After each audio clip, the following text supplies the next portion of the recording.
የምትመለከቱት በስዊት ኬዝ የተያዘ በሚስጥር ቁጥር የተቆለፈ እንደ ንጉሥ በአጀብ የሚሄደው ምን ይመስላችኋል? እኛ በየቀኑ ስንጎነጭ የምንውለው ቡና ነው። ከኢትዮጵያ ምድር ተገኝቶ ዓለምን በሱሱ ያንበረከከው ቡና። እንዲህ ክብርን ያሰጠው ግን ቡናነቱ ብቻ አይደለም፣ ዋጋውም እንጂ። ኢትዮጵያ ቡናን ለዓለም ብታበረክትም የዓለማችን ውዱ ቡና ግን እኛ ጋር አይገኝም። ለነገሩ እነሱ ቡና ነው ስላሉን አመናቸው እንጂ ይሄኛውስ እንደምናውቃቸው ቡናዎች ከዛፍ ላይ አይለቀምም። ልዋክ የምትባል በዱር የምትኖር የድመት ዝርያ ከተጸዳዳችው ካካ ውስጥ የተለቀመ ነው። ሰምታችሁኛል። የአንዲት አውሬ ካካ ነው እንግዲህ እንዲህ በክብር ታሽጎ የሚዞረው። መገኛው ኢንዶኔዥያ ነው።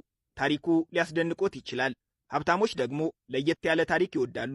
ቡናውን ሳይሆን ታሪኩን እየገዙ ይጠጣሉ። ቡናን ለመጀመሪያ ጊዜ ያገኘችው ፍየል እንደሆነች ያውቃሉ። ኢትዮጵያዊት ፍየል። የፍየሏ ባለቤትም ካልዲ ይባላል። የእኛዋ ፍየል ብቻ ሳትሆን ግን ኢንዶኔዥያዊቷ ልዋክም ቡና ትወዳለች። ልዋክ ማለት በኢንዶኔዥያ ጫካ ውስጥ የምትገኝ ከድመት ዝርያ የምትመደብ እንስሳ ናት። ጥሬ ቡና ነፍሷ ነው። ሊለቀም የደረሰ ትርክክ ብሎ የቀላ የቡና ፍሬ ደግሞ ጥፍጥናው እጅ ያስቆረጥማል።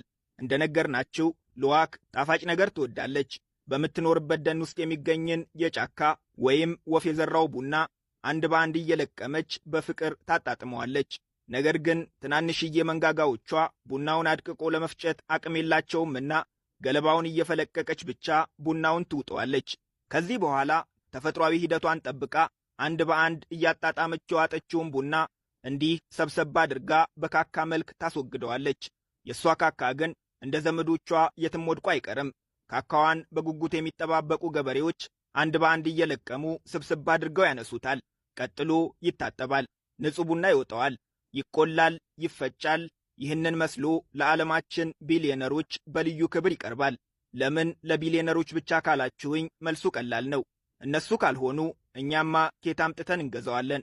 ይህቺ የምትመለከቷት አንድ ስኒ የልዋክ ቡና ለምሳሌ 325 ፓውንድ ወይም 56,000 ብር ነው የምትሸጠው። ቡናውን እቤት አስቀምጬ በየቀኑ አጣጥመዋለሁ ካሉም የ1 ኪሎ ዋጋ እንንገሩት። 1 ኪሎ ከልዋክ ካካ የተገኘ ቡና 5,000 ዩሮ ነው የሚሸጠው። 700,000 የኢትዮጵያ ብር መሆኑ ነው። ለመሆኑ ይህ ቡና ለማመን እስኪ ከብደን ለምን ውድ ሆነ? ምክንያቱ ከቡናው አመራረት ጀርባ ያለው ታሪክ ነው። ጥሬ ቡናው በልዋክ ተበልቶ ካካውን እስኪወጣ በተፈጥሯዊው ፈርመንቴሽን ውስጥ ያልፋል። በልዋክ ሆድ ውስጥ እያለም በኢንዛይሞቹ አማካኝነት በውስጡ ያለው አሲዲቲ ተመጦ ስለሚወጣ መራርነቱ ቀርቶ ለስለስ ያለ ልዩ ቃና ያለው ቡና ይሆናል። ልዋኮች ደግሞ ዓለማችን ላይ በቁጥር ጥቂት ናቸው። ለዓለም ቡና ወዳዶች የሚበቃ መጠን ያለው ቡና አይበሉም፣ አይጸዳዱም። ይህ የምርቱን መጠን